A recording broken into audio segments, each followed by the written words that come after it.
Griezmann को दोस्तों Atletico के लिए खेलते हुए ना 10 साल हो गए और वो एक बार भी एटलेटिको के लिए खेलते हुए खासकर एक भी डोमेस्टिक ट्रॉफी नहीं जीता है। एक भी क्वेश्चन करता हूँ कि क्यों हारा होगा, मतलब क्या क्या कमी रह गई? क्या ग्रीजमैन की किस्मत इतनी अच्छी है कि उसकी किस्मत में सिर्फ एक वर्ल्ड कप ही लिखा है? क्या ऐसी बात है? क्या क्या वो एक चैंपियंस लीग के साथ रिटायर हो सकता है? फिर मैं अपने आप को ना एक बहुत मतलब ऐसी सिचुएशन में पाता हूँ जहाँ पे रूइस नाम का भी प्लेयर था डोटमेंट का, वो भी कुछ नहीं जीता अपने करियर में डोटमेंट के साथ। आखिरी में उसने चैंपियंस लीग फाइनल खेला, उसमें रियल मैड्रिड ने डोटमेंट को हरा दिया। आई थिंक ग्रीजमैन की भी ऐसी स्टोरी होने वाली है। मैं कैसे एक्सपेक्ट कर सकता हूँ कि एटलेटिको आर्सेनल को हराएगी? एटलेटिको रियल सोसेदाद से ही अगर पेनल्टी पे, देखो मैं ये नहीं बोलूँगा कि रियल सोसेदाद मतलब ऐसी वैसी टीम थी और ला लीगा में ऐसे है वो है। सोसेदाद बहुत अच्छा फुटबॉल खेल रही है जब से उनका नया मैनेजर आया है। वो एक ब्रांड का फुटबॉल खेल रहे हैं, तो जब तक है ना, देखो इस हार को देखने के ना दो नजरिए हो सकते हैं।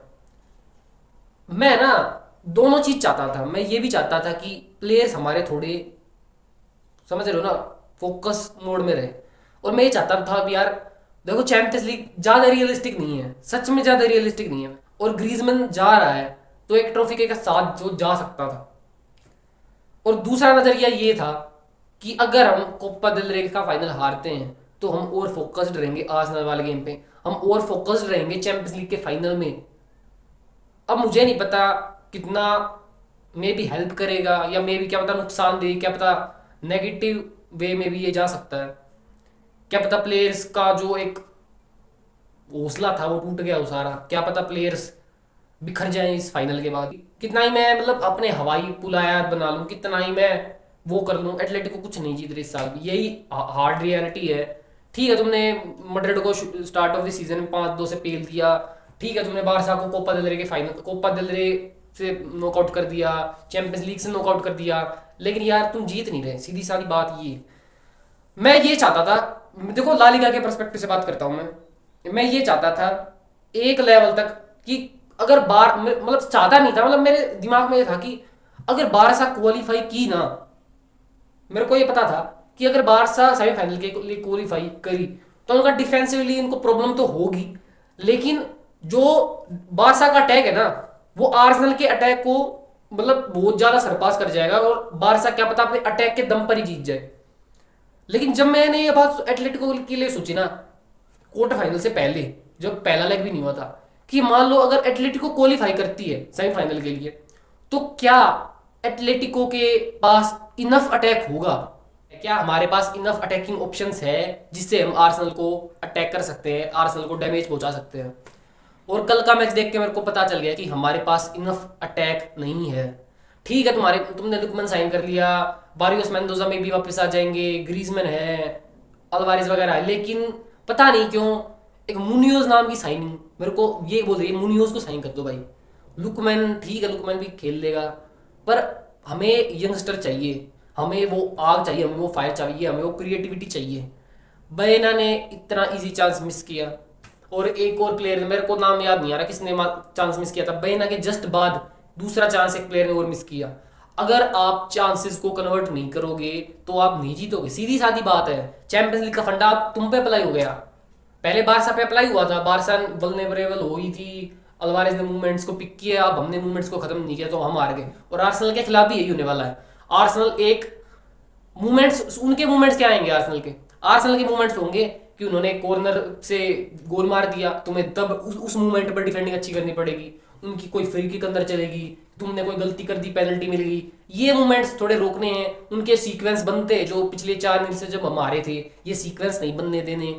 और भाई अपने ये चांसेस को ना कन्वर्ट करना, ज्यादा चांसेस मिलते नहीं है बड़े गेमों में, सीधी सादी बात है। भाई डिफेंसिवली टीमें अच्छी हैं, आर्सेनल तो और बहुत अच्छी है अटैकिंगली, सॉरी डिफेंसिवली, तो थोड़ा सा भाई अपने मूवमेंट्स को कन्वर्ट करना पड़ेगा। और मैं चाहूंगा कि सीख लो, मैं लिटरली बता रहा हूँ।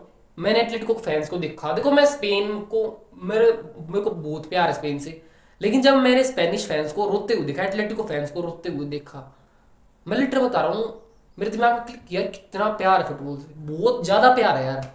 मतलब एक लड़की यार उसका मतलब मैं लिटरली इतना नहीं रोया हूँ आज तक कि मेरे यहाँ तक आंसू आ जाए।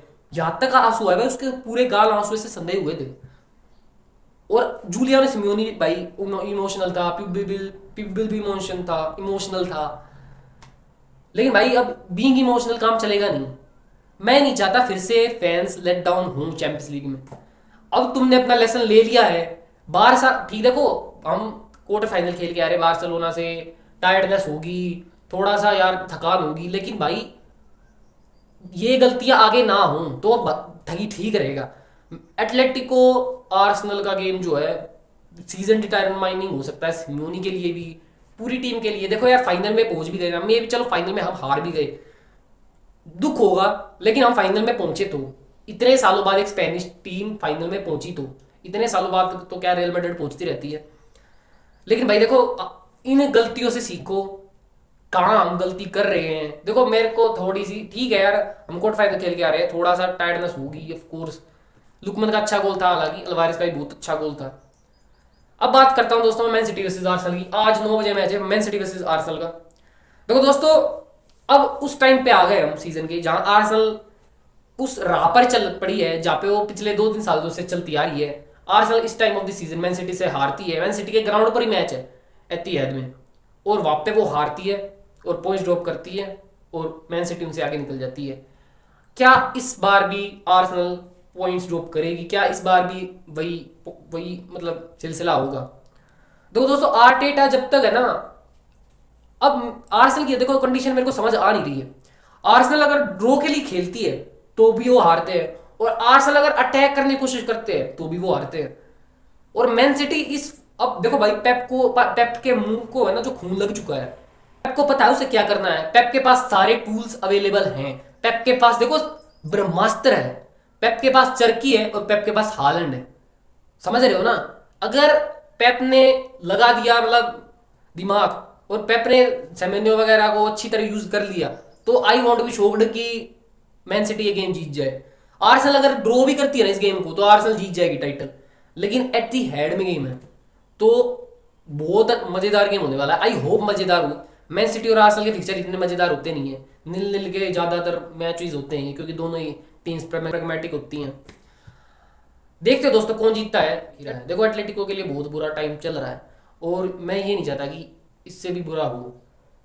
चैंपियंस लीग में भी अगर तुम नॉकआउट हो गए तो भाई बहुत मतलब दिक्कत आ जाएगी, सच बता रहा हूँ। फाइनल खेल लो, फाइनल हार जाओ ठीक है, मेरे को कोई दिक्कत नहीं, मतलब पर भाई सेमीफाइनल में से तो क्वालिफाई कर लो। पहला लेगा होम पे ही है, अगर होम पे ही तुमने हार गए ना 2 या 3 से, कम बैक तो कुछ भी नहीं हो रहा, कम बैक के नाम पे कुछ भी नहीं होगा। मैं ये चाहता हूँ जो आने वाले ला लीगा के गेम्स है ना, उसमें थोड़ा सिमियोनी ठीक है, ला लीगा हमारे हाथों से, मतलब ला लीगा में तू सेकंड बी टीम ही खिला रहा है, लेकिन मेंडोजा बारियोस और जो अपनी फर्स्ट टीम है ना उसको ज्यादा खिला। अब मान लो तुम्हारे ये 11 प्लेयर्स डिटरमाइंड है कि ये खेलेंगे, लेकिन वो आज तक साथ ही नहीं खेल रहे हैं। मान लो मेंडोजा बारियोस, लुकमैन, अल्वारेज, ग्रीजमैन ये सब साथ ही नहीं खेल रहे कभी, तो वो केमिस्ट्री कभी कभी बन नहीं पाती है। तो मैं ये चाहता हूँ यार, ज्यादा नहीं, पूरा मैच तो मत खिला, लेकिन 45 मिनट तक तो ऐसी वो स्टार्टिंग 11 रहनी चाहिए जो चैंपियंस लीग में आर्सेनल के खिलाफ भी खेलेगी। पहले हमें उतारने की जरूरत नहीं है, आर्टेटा भी देखेगा कि हाँ भाई क्या 11 चल रही है, एटलेटिको के मैचेस को वो फॉलो करेगा, लेकिन ऐसी 11 बननी चाहिए। मैं भी आखिरी के 45 मिनट में वो 11 उतार दे तू जो आर्सेनल के खिलाफ खेलने वाली है, क्योंकि जब तक वो थोड़ी मतलब समझ रहे हो ना फ्लूइडिटी नहीं आएगी ना उस वाली लाइनअप में, तब तक यार आर्सेनल, क्योंकि आर्सेनल की वही इलेवन है, सबको पता है एजे खेलेगा नंबर 10, साका इंजर्ड है वैसे तो, लेकिन साका ही खेलेगा, ग्योकेरेस खेलेगा, मार्टिनेली खेलेगा, बीच में डेक्लन राइस और जुबिमेंडी होंगे। आर्सेनल पूरे सीजन इसी से खेली है। मे भी मिकेल मैरिनो आ जाता है या कभी और कुछ हो जाता है, स्लाइड चेंजेस है, लेकिन हमारी इलेवन ना थोड़ी ठीक है। लोरेंते को तू मिडफील्ड में खिला रहा है, लेकिन मे भी लोरेंते बार्सिलोना की फिजिकलिटी के खिलाफ वर्क कर गया था, यहाँ नहीं करे, क्या पता मोलिना जो है, रफीनिया नहीं था, रैशफोर्ड के खिलाफ वर्क कर गया, क्या पता आर्सेनल के खिलाफ ना करे।